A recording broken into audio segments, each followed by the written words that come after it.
Hello, and welcome back to the fourth section in Articulate Storyline Training Series. In the last video, we have seen how to modify the timing, duration, and order of the objects using timeline.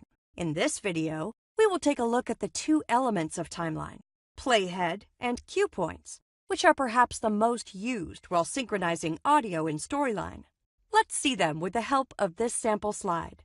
So I went ahead and added some audio to synchronize with the objects on this slide. We can reposition the playhead by clicking anywhere on this timeline scale. Now, if I click this play button, our slide starts playing from this point.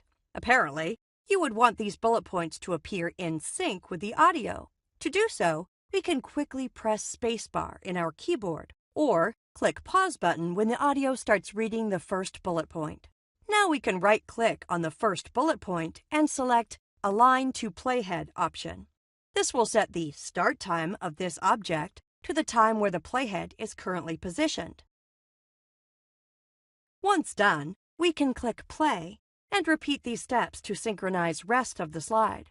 In this way, using playhead can even simplify our work. To add a new cue point, we can either right-click on any object in timeline and select Create Cue Point at Playhead, or press C in the keyboard. So let's reset the playhead position and click play. This time, when audio reaches the point where the object should appear, instead of pausing the timeline, we can simply press C to add the cue points. Once done, we can right-click on each object, select Align to Cue Point, and then select the respective cue points to sync our objects. In this way, we can use playhead and cue points to sync animations with audio in Storyline. These cue points are not just used to sync animations, there are many other clever ways we can use them. For instance, we can attach triggers to these cue points to do an action when timeline reaches the cue point.